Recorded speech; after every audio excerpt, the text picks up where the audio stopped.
जय हिंद साथियों, स्वागत है आप सभी का अपने YouTube चैनल एग्ज़ाम नॉलेज पर।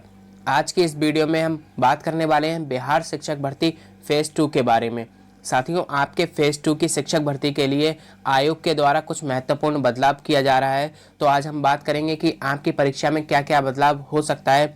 साथ ही आज की इस वीडियो में हम बात करने वाले हैं क्या इस भर्ती में सीटेट के जो अपेयरिंग स्टूडेंट हैं या फिर बीएड बीटीसी के जो अपेयरिंग कैंडिडेट्स हैं उनको इस भर्ती में बैठने का मौका मिलेगा या नहीं, वो फॉर्म फिल कर पाएंगे या फिर नहीं, इस बारे में भी हम बात करने वाले हैं। तो चलिए शुरू करते हैं।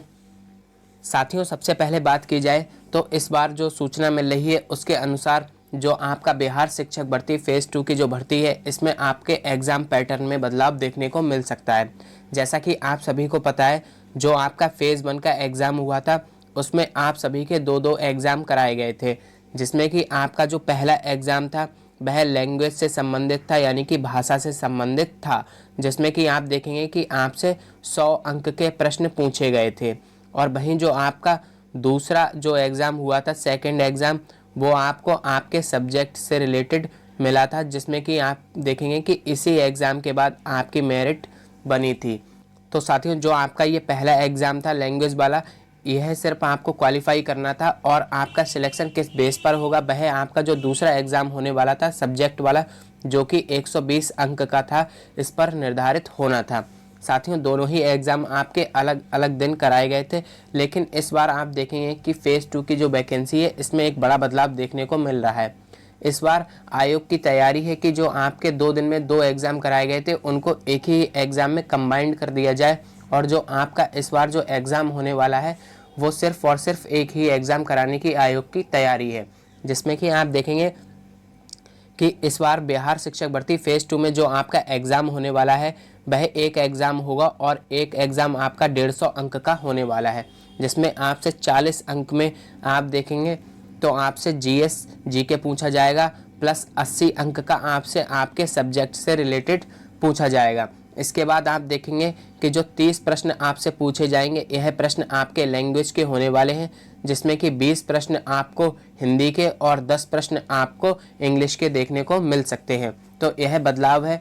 तो आपका अगर इस बार 150 अंक का पेपर होता है तो सिर्फ एक पेपर होने वाला है, और आपको देखना होगा जैसे ही नोटिफिकेशन आएगा उससे क्लियर होगा कि ये जो आपका जो 30 अंक का लैंग्वेज वाला जो पेपर होने वाला है, क्या इसके मार्क्स भी एग्ज़ाम की मेरिट में जुड़ेंगे या नहीं।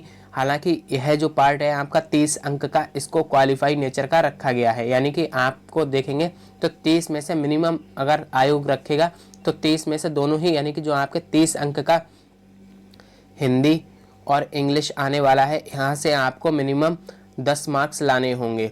तो शायद ऐसा ही कुछ क्वालिफाइंग नेचर रखा जाएगा, बाकी जैसे ही नोटिफिकेशन आता है क्लियर हो जाएगा। अब बात करते हैं जो आपका 150 अंक का जो पेपर आने वाला है इसके लिए आपको कितना समय दिया जाएगा। साथियों, जब 120 अंक की परीक्षा हुई थी तब आपको 2 घंटे का समय दिया गया था, लेकिन अब अगर आपका 150 अंक की परीक्षा होती है तो आपको 2.5 घंटे का समय दिया जाएगा। तो आप लोग तैयारी करिएगा, आपका इस बार पैटर्न में बदलाव देखने को मिल सकता है, और ये काफ़ी अच्छा बदलाव है, जिससे कि काफ़ी अभ्यर्थी जो अदर स्टेट के हैं उनको परेशान ना होना पड़े 2 दिन एग्ज़ाम के लिए। इसीलिए आयोग एक बार ही में एक एग्ज़ाम कराने की तैयारी कर रहा है। तो ये तो बात हो गई एग्ज़ाम पैटर्न में जो बदलाव हुआ है उसके बारे में। अब हम बात करने वाले हैं क्या इस भर्ती में सीटेट के जो अपेयरिंग कैंडिडेट्स हैं या फिर बीएड के जो अपेयरिंग कैंडिडेट्स हैं उनको इस भर्ती में आवेदन करने का मौका मिलेगा या नहीं। तो साथियों देखिए, बात की जाए सीटेट और बीएड के अपेयरिंग कैंडिडेट्स की, तो आप सभी को पता है कि सीटेट ने कल आपका नोटिफिकेशन रिलीज़ कर दिया है। लेकिन साथियों, आप देखेंगे कि जो आपका एग्ज़ाम है वह काफ़ी लेट हो रहा है। आपका एग्ज़ाम 21 जनवरी को होने वाला है, और वहीं आपके रिजल्ट की जो टेंटेटिव यानी कि अनुमानित डेट सीटेट के द्वारा दी गई है वह आपकी फरवरी के लास्ट वीक में दी गई, यानी कि फेब के लास्ट में आपका रिजल्ट आने की संभावना है।